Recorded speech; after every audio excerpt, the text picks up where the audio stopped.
So over the next 8 weeks, we are going to go through a series known as Rock Stories.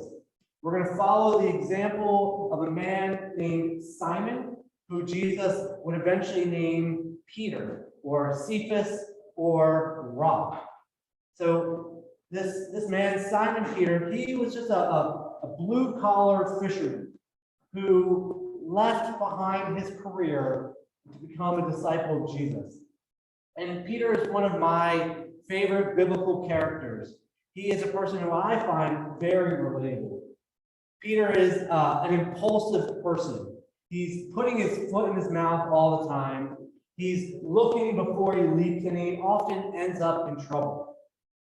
To me, Simon Peter is this everyman, this person who's just like you and me, person who is he's imperfect. He's struggling with his identity just like we are. He's struggling with self-doubt. He's wanting to impress Jesus, but he continues to fail miserably, messing up all the time. And so as we look at the life of Peter, the hope is that we can see ourselves.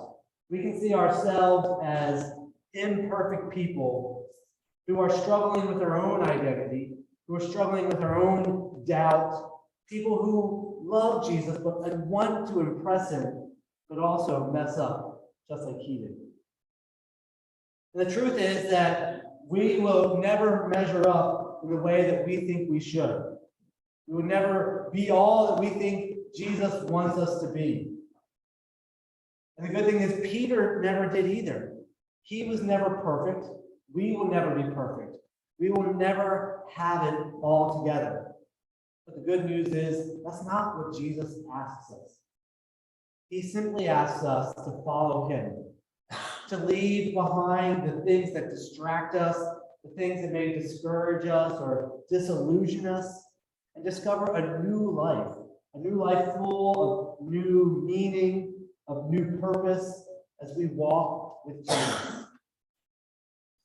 And so as you read through the gospel stories of Matthew, Mark, Luke, and John, these stories of Jesus' life, we know that Jesus had 12 disciples. But these 12 disciples throughout these 4 books are only mentioned by name a few times. We see that John, the disciple, is only mentioned about 20 times. And then everyone's favorite Judas Iscariot, the one who betrayed Jesus, he was also only mentioned 20 times. Andrew, who is Peter's brother, was mentioned 12 times. Thomas is mentioned 10 times. And the rest of the disciples are only mentioned about 3 times each. But then there's Simon Peter, who's mentioned 120 times. There's something about Simon Peter that really helps us understand what it means to be a true follower of Jesus.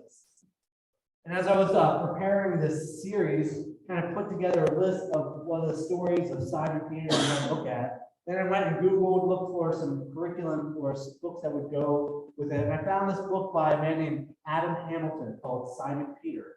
I'm going to be referring to this book probably throughout the series because he kind of outlined things the same way that I outlined it. But I think he gets some good insight into who Peter was and who God was calling us to be. And so he says that Simon Peter serves as a foil to Jesus. Now, foil, those of you who don't know, it's a character whose part is to contrast or even exalt the qualities of the lead character. So it's a supporting character that lifts up the lead character, and the foil's shortcomings and missteps, those things that are highlighted are often magnified to show the protagonist's virtue. And so when we look at Simon Peter, we see Simon Peter messing up. It's to help us understand Jesus better. We see Simon Peter take his eyes off Jesus and start to sink in the water. We understand that we need to keep our eyes on Jesus even during the storms of life. And when we see that Peter denies Jesus, denies even knowing him, we see the picture of Jesus giving him the grace as he recommissions Peter to be his disciple. It's in Peter's interactions with Jesus that we discover who we are as disciples. But even greater, we discover who Jesus is, the one who is calling us. And so by the time that these 4 Gospels were written, Peter had become pretty popular, especially in the church. He was pretty much known as the head of the church. He had a position of prominence and respect. And oftentimes when people come and they write the stories, they take these popular characters and they kind of remove some of the less flattering stories of their lives. They take away the things that might have a negative impact, things that they want to be forgotten, so they kind of push it off to the side. I know if I were to write my own story, I would want to highlight my successes, the great things that I've done, and show how great of a person I am, and that people can look to me. And I would want to keep those things that maybe weren't so good about me hidden. But the Gospels give us a picture of Peter as someone who is always making mistakes. And it seems though Peter, who had his hand in helping write these stories, helping the gospel writers put the stories together, he wants us to see him as someone who messes up. He wants us to know that we are not alone, because we all know that we mess up. So he wants the people to know that we all struggle, we all stumble, we all begin to sink in our faith. And so no matter where you are in your spiritual journey, we all make mistakes. The other thing is we know that God still uses us. God uses us. Because I know if I were Peter, I would want to have the good stories of like when I dropped my net to follow him, or when I stepped out in the boat and walked on water. I would want people to know that great story. Or the times I said I would follow Jesus wherever he would go, and I would declare that he was truly God. But I would want to cut out those things, like the times where I started sinking when I should have been walking on water, right? Or the times where Jesus said, "Get behind me, Satan," calling me Satan. I would want that one cut out. Or times where I cursed someone out because they said that I looked like I was one of Jesus' disciples. All these things I would want to cut out of that story. But Peter does the opposite. So as Hamilton says, that Peter is always nearly portrayed as a flawed disciple, one who seeks to follow Jesus, yet one who is also confused, afraid, and faltering. So Peter highlights his own failings, his own shortcomings. He points out his mistakes so that we can have a true picture of what it means to follow Jesus. That we can connect our struggles, our failings with someone who spent time with Jesus and also continued to mess up. So today we're going to begin our journey with Peter as we meet him on a boat.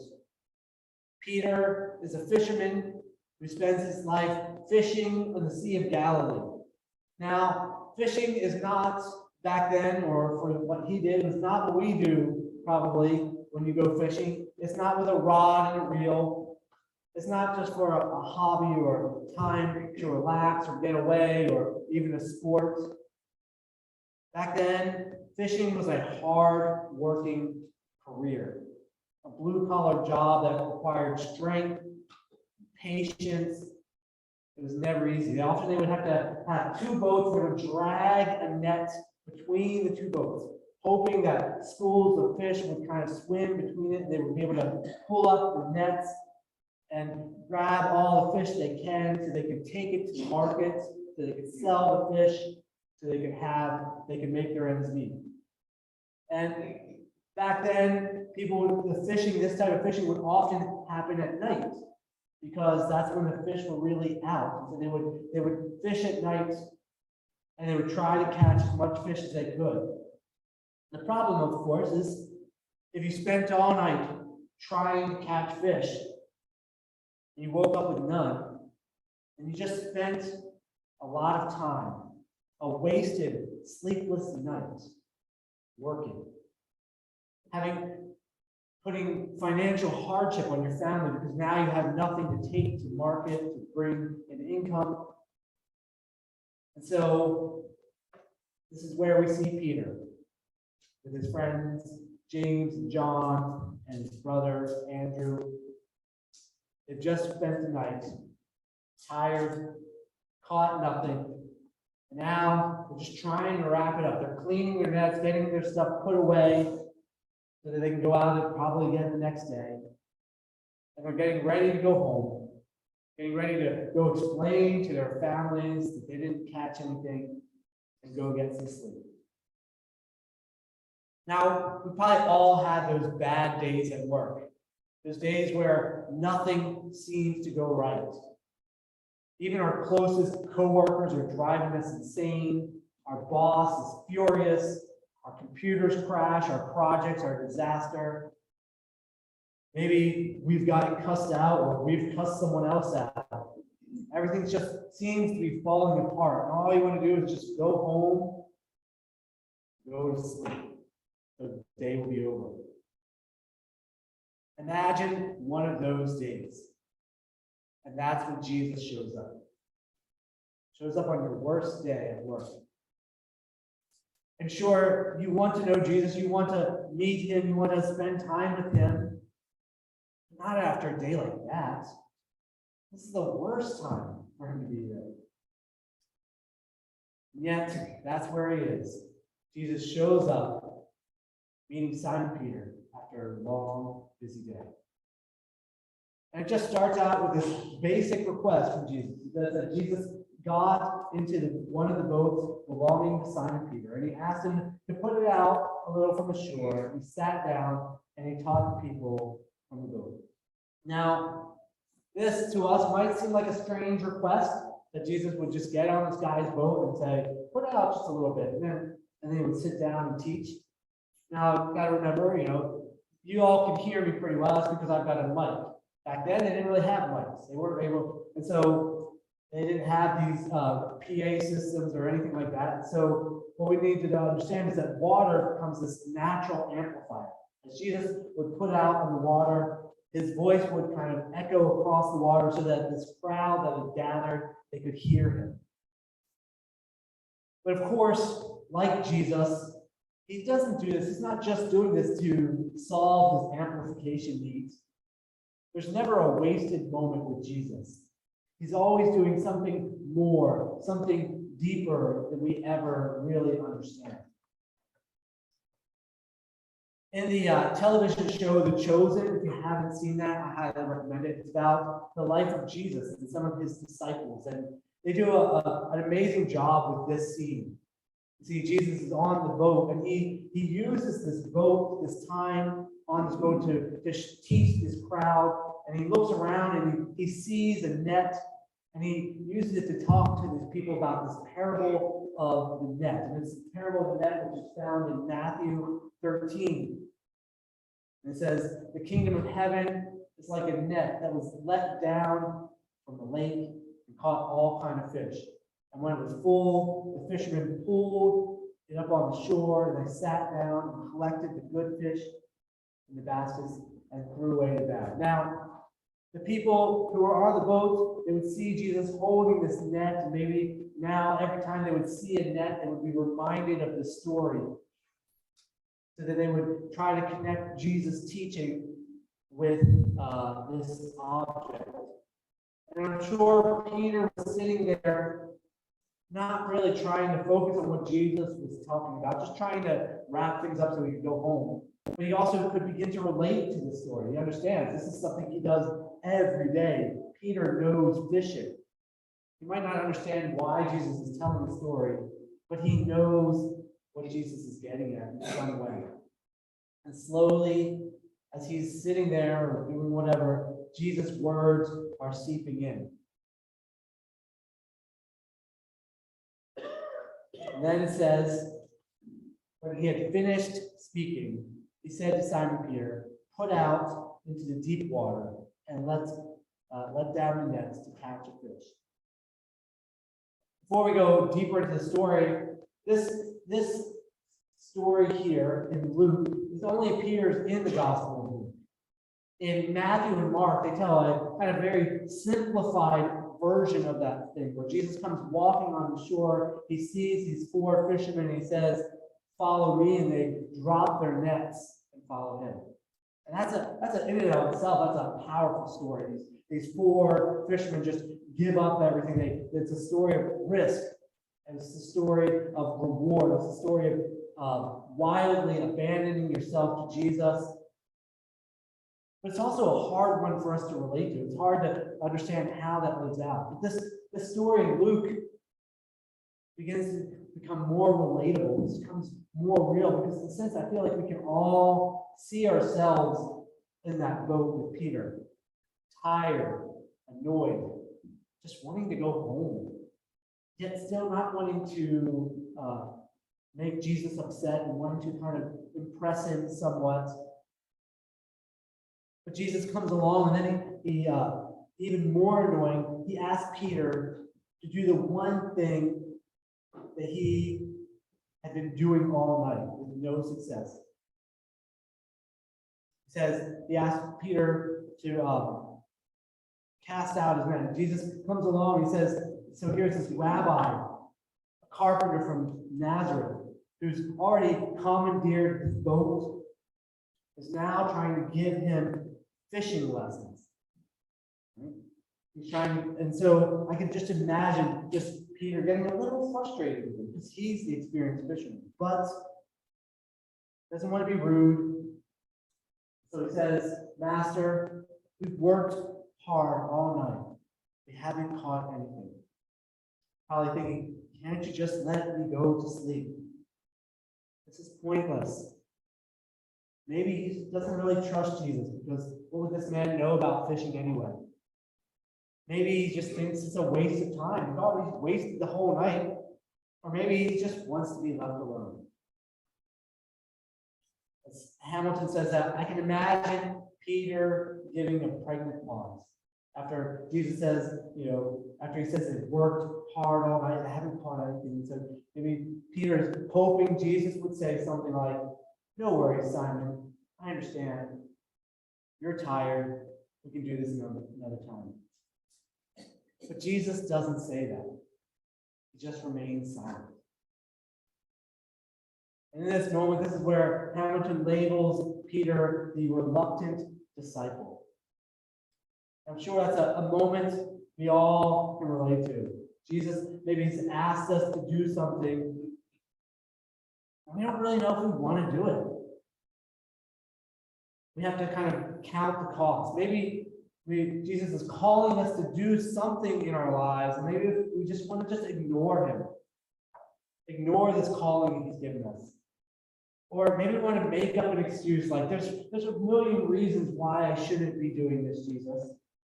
Maybe we want to try to pass the responsibility to someone else, like Jesus, maybe use my brother or something, use one of them.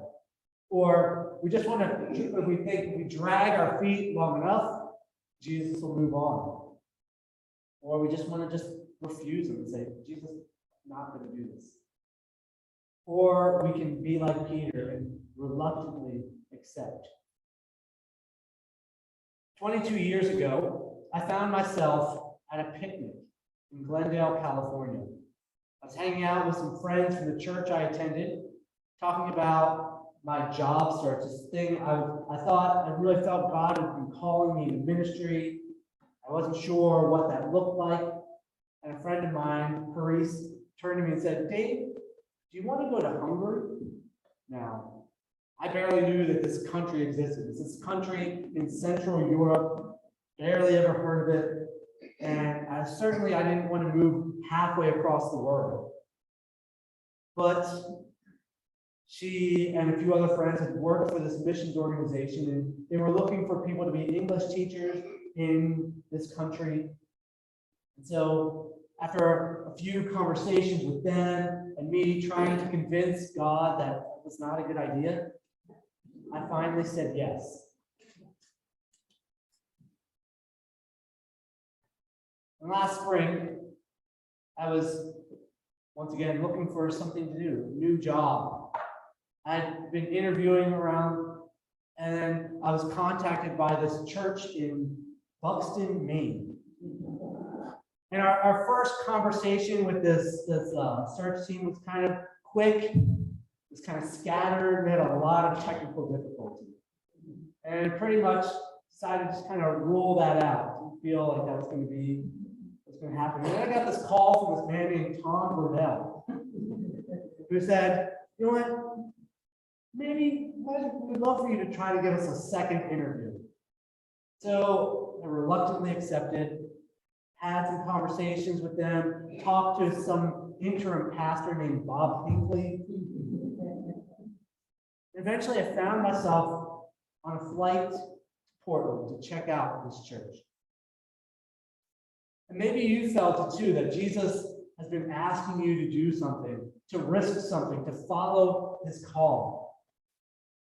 Hamilton says that sometimes this call is in the form of a bulletin announcement. If you look in your bulletin, there's some great things. Maybe it's like being a part of one of our small groups or even leading a small group. Or maybe it's when we see things like we should buy blankets or goats or make meals for hungry theater students. These are different announcements that we might find in our bulletins. When I was right out of college, I was attending this church and I saw in their bulletin they were looking for people to help with the youth group. I thought, sure, I could do that. And my life has changed ever since. Or sometimes it's in the form of a sermon where an invitation is given. Maybe it's an invitation to become a member, like we've been talking about, or to participate in our global 6K for water, or to get baptized. Like last week, we had 3 of our members be baptized for our church. Or maybe you hear God's call when you're reading the Bible, and you're praying, and it's in those moments when you get this nudge from the Holy Spirit, or God is telling you to cast your cares on him, to trust in the Lord with all your heart, to seek first the kingdom of God. And this is where we meet Peter. Finally, after his pregnant pause, he speaks up. He says, "Because you say so, I will let down my nets." Because you say so. I don't really want to do this. It makes me nervous, puts me out of my comfort zone. I'm feeling a little reluctant, but because you say so, I will do this. And it's in those moments that something unexpected happens, something beyond what we could ever understand. It says that when he had done so, they caught a large number of fish in the nets that began to break. And so 22 years ago, I reluctantly followed Jesus' call to Budapest, Hungary. Had 3 great years there. I grew in my faith. I grew in my leadership experience. I grew as a teacher. I grew in the knowledge of the world. Just living over there just gives you a different sense. And I fell in love. I met a beautiful woman, and life has been great since. And I wouldn't trade those 3 years for anything. God used that to help develop me into the person I am today. And I never thought that I would move to Maine, but God clearly opened that door. I had that net, I tossed it out, unsure of what God was doing. And he starts filling it with fish. He opened us up to this incredible church family, to build friendships with people, to start seeing God move in remarkable ways as he's working in this congregation to build meaning in this Christian community, using our church to help care for people here in our community, all around the world. It's amazing Peter's response to all this. After he sees all the fish, that Peter falls on his knees and says, "Go away from me, Lord. I am a sinful man." Peter knew he was imperfect. He knew he was sinful. But God used him. If God only used perfect people, God wouldn't use any of us. God uses reluctant disciples. The Bible is filled of stories of these people who reluctantly follow Jesus. And these stories are throughout the Bible, and they're also here in the pews and also here at the pulpit. All of us reluctantly follow Jesus. And then yet Jesus continues, like he did with Simon Peter, to invite him into ministry, to follow him. He says, don't be afraid. From now on, you will fish for people. He invites Simon, he invites Andrew, and James, and John. He invites you and me to follow him, to learn from him, to discover him. And at the times where we reluctantly follow Jesus, we discover a new life. And so it says they pulled their boats on the shore, and they left everything to follow him. These 4 fishermen leave their nets, their careers, their security to follow Jesus and embrace a new life. Simon Peter is never perfect. He continues to mess up. He walked on water and began to sink. He announces to Jesus that he's the Messiah and then rebukes Jesus for talking about his death. He said he would follow Jesus, yet he denies him 3 times. He says he loves Jesus, but after his resurrection, he's found hiding in an upper room. He returns to fishing for fish instead of fishing for people. He begins to favor Jewish traditions over Gentile believers. And sometimes he lets his image of himself get in the way of his ministry. Peter is that reluctant disciple, just like you and me. We are all called to fish for people, to cast out the net of God's good news. And it's okay to be reluctant. Jesus even told people to count the cost, to weigh out what Jesus is asking them to give with what they will get in return. Hamilton says, Jesus routinely inconveniences his followers. He asks us to give up our time and to borrow our stuff, like he asked Simon Peter, in order to accomplish his work. He likes to use our skills, our abilities, whatever's at our disposal that we can offer. Peter had a boat and a net, and reluctantly said, because you said so, I will let down my net. What is Jesus asking you to do? How is he asking to use you? To use your time, your stuff, your skills, your abilities?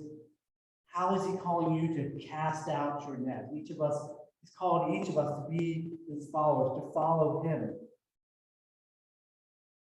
And what will it take for you to say, because you say so, I will let down my nets? It's okay to be reluctant, but know that the reward is worth the risk when Jesus says, follow me.